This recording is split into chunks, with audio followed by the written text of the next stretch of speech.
সম্মানিত হাজিরিন, দ্বিতীয় প্রসঙ্গ বিশ্বের পাশাপাশি ইন্ডিয়াতে ওয়াকফ বিল 2025 পাঁচ প্রসঙ্গে। এই প্রসঙ্গে আমরা গত জুমাতে কিছু কথা বলেছিলাম। এটা মুসলমানদের জানা দরকার, কারণ মুসলমানেরা শুধু ব্যক্তিকেন্দ্রিক নয়, মুসলমানেরা শুধু পরিবার কেন্দ্রিক নয়, মুসলমানেরা শুধু সমাজকেন্দ্রিক নয়, মুসলমানেরা শুধু দেশকেন্দ্রিক নয়, মুসলমানরা পুরো পৃথিবীকে উম্মাহ হিসেবে ধারণ করে সমগ্র পৃথিবীর মুসলমানকে একটা বডি মনে করে। এটাই ইমানের দাবি। সে দাবিতে লা ইলাহা ইল্লাল্লাহর পতাকা তোলে। যারাই বলবে লা ইলাহা ইল্লাল্লাহ মুহাম্মাদুর রাসূলুল্লাহ, প্রত্যেক দেশের সকল মুসলমানের এক শিআর লা ইলাহা ইল্লাল্লাহ মুহাম্মাদুর রাসূলুল্লাহ। এই শিআরের অধীনে, এই স্লোগানের অধীনে কোনো বিশ্বের কোনো মুসলমান নির্যাতনের শিকার হলে অন্য অঞ্চলের মুসলমানেরা ব্যথায় পেতে হবে। ইন্ডিয়ার মুসলমানদের ওয়াকফ বিল, যেটা নিয়ে গত জুমাতে আমরা আলোচনা করছিলাম, এটাকে কেন্দ্র করে উত্তাল ভারত। প্রায় 1 লক্ষ কোটির সম্পদ মুসলমানদের ওয়াকফে আছে।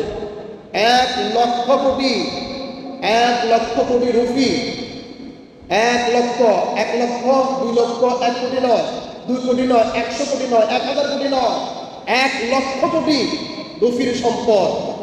ভারতের এই তৃতীয় বৃহৎ সম্পদের স্তূপ মুসলমানদের ওয়াকফে করা। সহজ ভাষায় বুঝতে গেলে, ভারতে যত মুসলমান আছে, এই মুসলমানগুলো যদি আগামী 100 বছর কোনো জব না পায়, চাকরি না পায়, তাদেরকে চাকরি দেওয়া না হয়, তাহলে ওয়াকফকৃত সম্পত্তিগুলো যদি সঠিক ইউটিলাইজ করে আগামী 100 বছর মুসলমানরা বসে বসে খেতে পারবে। মুসলমানদের যে সমস্ত মুরব্বীরা, তারা মুসলমানদের কল্যাণে, ইসলামের কল্যাণে, মসজিদ মাদ্রাসার কল্যাণে এগুলো নিজের সম্পদগুলো ওয়াকফ করে গিয়েছেন। এই মোদী সরকার এবং এই মুশরিকরা এটা ভালো করে বুঝতে পেরেছে।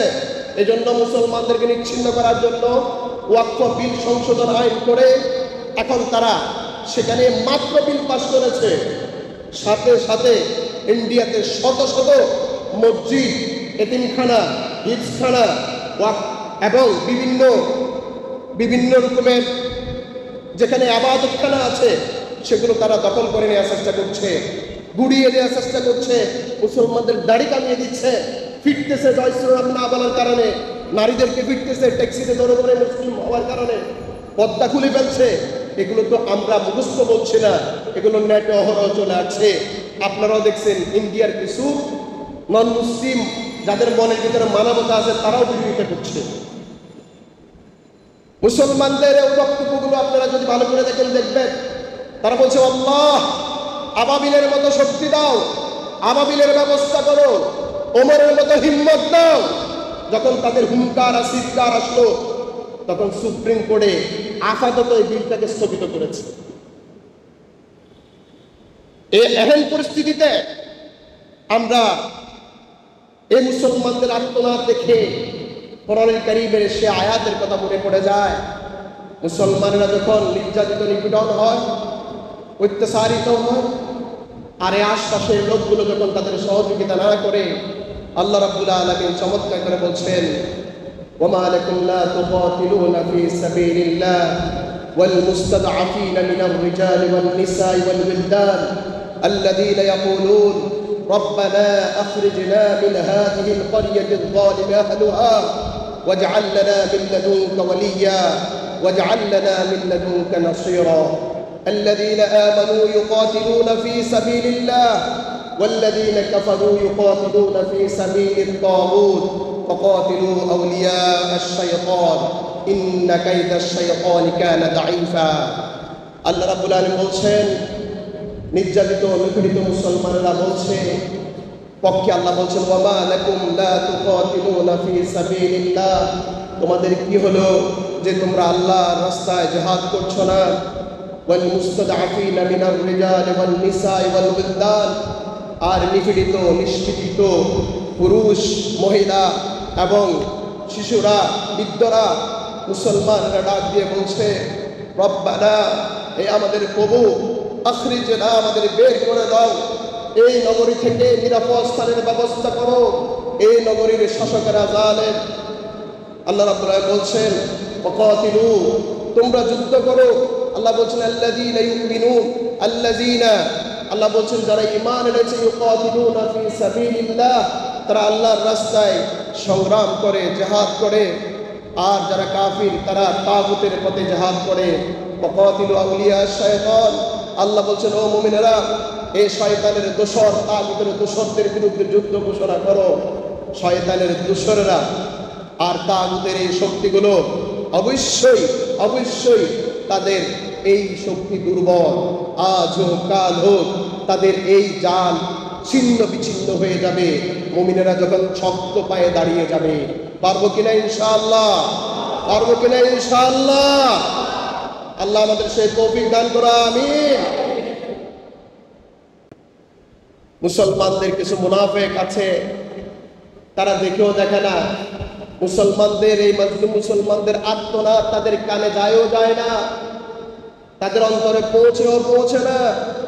আল্লাহ বলছেন লাহুম কুলুবুন লা ইয়াফকাহুনা বিহা, তাদের অন্তর দিয়েছি, অন্তর দিয়ে অনুভব করে না।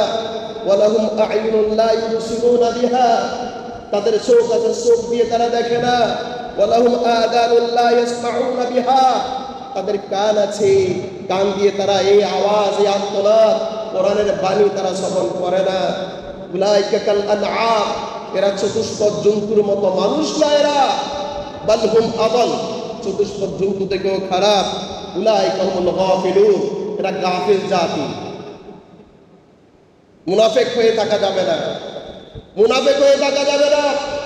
বিশ্বের ইতিহাসে সবচেয়ে ফিতনা সৃষ্টিকারী মানুষ হচ্ছে ইহুদি এবং মুশরিক, এরপরে মুসলিম নামধারী মুনাফিকরা।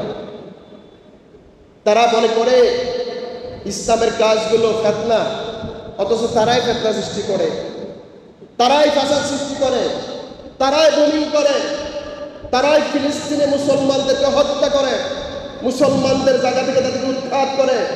গাজা বসতবাড়িকে তাদের কবরস্থান বানিয়েছে, রাফা বসতবাড়িকে তারা কবরস্থান বানিয়েছে, আফগানিস্তানকে গুলিশাত করে দিয়েছে, ইরাককে তছনছ করেছে, লিবিয়াকে তছনছ করেছে, এবং কাশ্মীর, ওইদিকে আরাকাত, সমগ্র বিশ্বের যেখানে মুসলমানেরা তাকবীর দেয়, মুসলমানেরা সালাত আদায় করে, পর্দা মেনটেন করে, আল্লাহর ডাক দেয়, সেই জায়গাগুলোকে তারা টার্গেট করে করে সেখানে ফাসাদ সৃষ্টি করে, বোমিং সৃষ্টি করে, তারা অত্যাচার নির্যাতন তৈরি করে।